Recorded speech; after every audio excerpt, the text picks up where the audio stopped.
आज मेरा कार्यक्रम मिशन भुगतान भारत यात्रा मिशन के अंतर्गत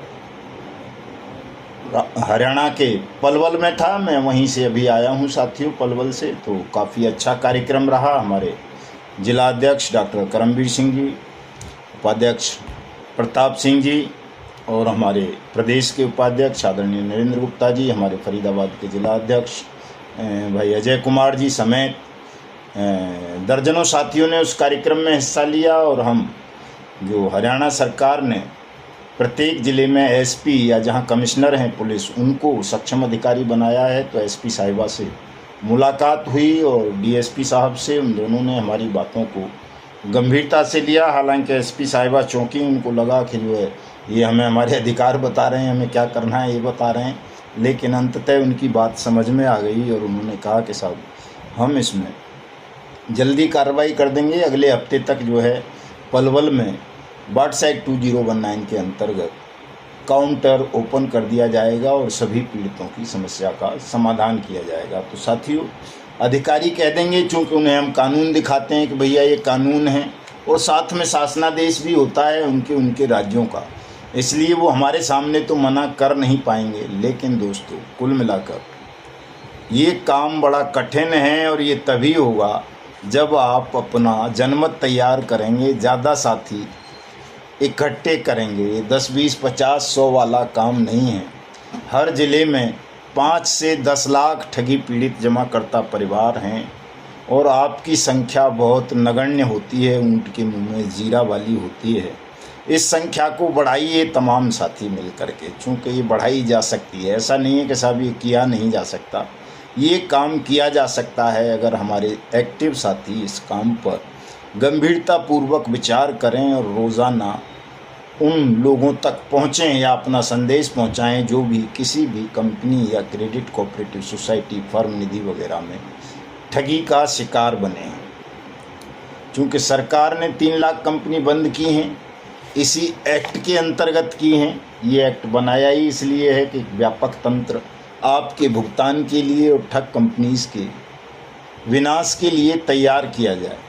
तो इस कानून का सहारा देश का प्रत्येक ठगी पीड़ित जमाकर्ता परिवार जब लेगा तो निश्चित रूप से उसका भुगतान होगा और जो ये नए ठगी के धंधे चल रहे हैं साथियों, वो भी देश में बैन हो जाएंगे। चूँकि आज की खबर है, आज तक की रिपोर्ट है साथियों, कि देश के शिक्षित लोग, जो हायर एजुकेटेड लोग हैं, उच्च शिक्षित, उनमें से भी 50% ऐसे हैं जो पिछले 3 साल के अंदर एक बार नहीं कई बार ठगी का शिकार बने हैं।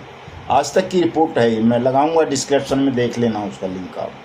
तो ये बड़ा दुर्भाग्यजनक पहलू है, दुखद पहलू है कि जो हायर एजुकेटेड लोग हैं वो भी अगर एक बार नहीं कई बार ठगी का शिकार हो रहे हैं, तो एक सामान्य मजदूर, किसान, दुकानदार, व्यापारी या छोटा मोटा बेचारा कोई प्रोफेशनल, वकील हो गए, पत्रकार हो गए या कोई और इस तरह के लोग हो गए, सीए वगैरह, वो अगर ठगी का शिकार बने इतनी बड़ी तादाद में इन कंपनीज में, तो कोई अचरज की बात नहीं है। डीएसपी नरेश कुमार साहब पलवल मुझे कह रहे थे, पूछ रहे थे कि साहब लालच की वजह से फंसे होंगे।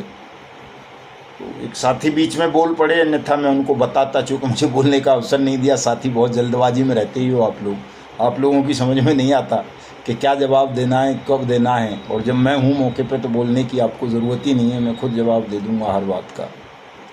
लेकिन साथियों, ये लालच केवल आपको या हमको नहीं था, ये लालच तो पूरे देश को था। पूरा देश ठगा जा चुका है। जज तक को ठग रहे हैं, इंजीनियर ठगे जा रहे हैं, पत्रकार ठगे जा रहे हैं, वकील ठगे जा रहे हैं, आईएएस आईपीएस ठगे जा रहे हैं। तो फिर बचता क्या है? इसमें लालच नहीं है, ये धोखाधड़ी है। और धोखा तो किसी के साथ भी किया जा सकता है, इसलिए बहुत सावधान रहने की ज़रूरत है साथियों। आपको इस वक्त देश ठगों के खूनी पंजों में फंस चुका है, तो न केवल आप स्वयं जागरूक रहें बल्कि दूसरे लोगों को भी जागरूक करें, ताकि हम देश को ठगों के खूनी पंजों से मुक्त कराकर भविष्य में देश को ठग मुक्त बेईमान रहित राष्ट्र राज्य के रूप में स्थापित कर सकें। और जैसा कि अनियमित जमा योजनाएं पाबंदी अधिनियम 2019 में आप सबको भुगतान की गारंटी का अधिकार दिया गया है, उस अधिकार को आपको दिला सकें। एक ये कंपनी है, इसकी ये किताब आई है, देखिए बड़े स्तर पर ये कौन सी किताब वो है, AWPL बहुत बड़े स्तर पर ठगी कर रही है। मैं इसको पढ़ रहा था अभी, इसमें जो भी लोगों के स्टेटमेंट दे रखे हैं वो ज़्यादातर रिटायर्ड सैनिक बता रहे हैं अपने आप को। कोई रॉयल एम्बेसडर बना हुआ है, कोई खाली एम्बेसडर है, कोई क्राउन डायमंड बना हुआ है, कोई कुछ इस तरह से। इसमें जितने भी लोग हैं उनमें से 50% से ज़्यादा लोगों के जो स्टेटमेंट ये फर्जी हैं या ओरिजिनल हैं ये तो यही जानते होंगे। वो ज़्यादातर सैनिक दिखाए गए हैं। तो सैनिकों के नाम पर भी आजकल बड़ा फर्जीवाड़ा चल रहा है, धोखाधड़ी चल रही है। चूँकि देश सैनिकों पर, सेना पर विश्वास करता है। अगर एक सैनिक कोई बात कह रहा है तो लोगों की भावनाएं उससे जुड़ी हुई हैं।